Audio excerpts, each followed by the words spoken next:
Do you think homelessness in America is an issue that affects everyone, including yourself? I don't think so, no. Yeah. Yes. No. Yes. No. Yes. No. No. Personally, in my family, it doesn't affect us. No. Yes. Yes. No. No. No. No. Yeah. No. Not necessarily. What would you say? Does homelessness affect you? Take some time to think on it. We talked to a random group of regular high school students. 65% of the students we surveyed are convinced that homelessness in America has no effect on them. In reality, between 500,000 and 2.48 million children and families, just like these students, experience homelessness each year, according to Elizabeth R. Anthony, the author of an article published in the scholarly journal titled Child and Family Social Work. Homelessness continues to be a growing epidemic that impacts us all due to issues such as affordable housing, substance abuse, and healthcare.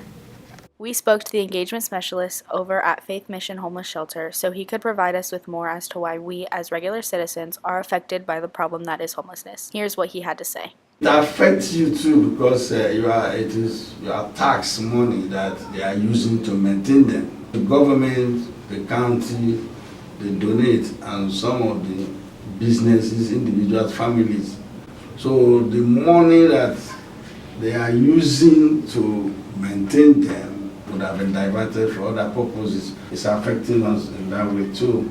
To provide perspective to what he was saying, according to the National Alliance to Help End Homelessness, a chronically homeless person costs the taxpayer an average of $35,578 a year. Still don't think this is an issue? Because your wallet sure does. We decided to reach out to a few experienced friends of ours and get their input on what the top contributors of homelessness are. The big issue why people are homeless is drug and alcohol. Some is because of addiction or abuse. Mental health issues and substance abuse issues. As you just saw, substance abuse is one of the main contributors to homelessness. In the article Going Above and Beyond CARA, an opportunity to address opioid and heroin abuse, it is stated that fatal overdoses from prescription drugs and heroin continue to escalate, particularly among those most vulnerable, those experiencing homelessness. We know that substance use disorders are known risk factors for homelessness, and that substance abuse and overdose disproportionately impact homeless people. There is not enough affordable housing in Columbus, Ohio. What housing is affordable is very substandard.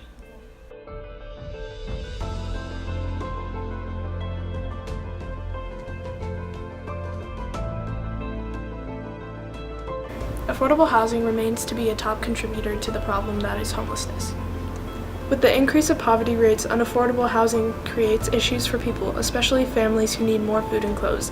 The National Alliance to End Homelessness says the nation is currently facing one of the most severe affordable housing crises in history. Not surprisingly, those living in poverty are the most significantly affected. People get discharged from hospital, when they are discharged from hospital and they have nowhere to go, they come to us. One guy, single dad, had 2 kids, and he was coming until 2 weeks ago. And he had 2 kids, and he couldn't get medicated. He had an ulcer, and he was swelled up to here like this. And he had to take care of his kids. Lack of health care brings homeless people at a greater risk of ending up in hospitals than those who are housed. From the article Homelessness and the Public Health's Legal Responses, it states, lack of health insurance and access to basic health services lead homeless populations to frequent emergency rooms and hospitals more often than the general public.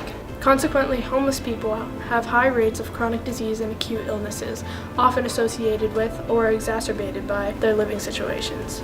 Shockingly, there are some people who like to combat the issue of homelessness.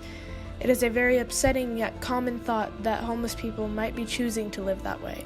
For example, in the 2012 article titled Housing, Theory, and Society, it is said that the homeless person is either making calculated and immoral choices to be homeless, or they are perceived to be powerless agents who lack the capacity to exercise choices. Even just ripples between families cause youth to end up on the streets, yet those with food on the table and a roof over their heads seem to place blame on them. Things like, they brought this upon themselves, or why don't they just stop being lazy and go get a job, are common thoughts that people like you and I tend to think. Why do fortunate families continue to harp on the homeless for what they don't have? Our friend Jeanette helps us to explain why standing up on stable feet is much easier said than done for the less fortunate. You get somebody housing, then they feel good enough and safe enough, like they're being a little productive, you know, and then they will go out and try. But a lot of places won't even hire you if you don't have an address. So Faith Mission will let you use their address, you know, to get checks or to get, you know, to use it for a job. But you know, if you have a record, it's tough. Who wants to hire a felon, you know? At this point, you may be wondering what we can do to solve these problems that contribute so harshly to homelessness. With the growing numbers of homeless people on the streets, many organizations and groups have worked together to try to end the epidemic. You can donate stuff, you know, hygiene stuff. We're always in need. We can never say we have enough. So hygiene stuff, clothing, towels, blanket, you know, flip-flop, a lot of things we need. Soap, lotion, toothpaste, toothbrush, razor. Counseling, they need housing, they need education, some need jobs. They're usually looking for food, maybe clothing. A lot of them are looking for a place to live or some kind of shelter. The National Alliance to End Homelessness says the solution to homelessness is straightforward: housing. By connecting people experiencing homelessness to housing and services, they have a platform from which they can address other areas that might have contributed to their homelessness, such as employment, health, and substance abuse. Looking back, we talked about the $35,578 per year that a chronically homeless person costs an average taxpayer. Those costs are reduced by 49.5% when these people are placed in supportive housing. Supportive housing costs on average $12,800, making the net savings roughly $4,800 per year. With homelessness continuing to grow, the amount of people on the streets will only increase. Families would be split apart, connections would disappear, and all hope would be lost. There are organizations that work to help end this existing issue, but it may not be enough. The homeless need us all, including you, to contribute to this case. Think about it this way. If more people like you and I made an effort to end this issue, we would see homeless individuals reconnect with their family, have food on their plates, a roof over their head, and a steady income. This would result in cleaner streets, happier people, and a better economy overall.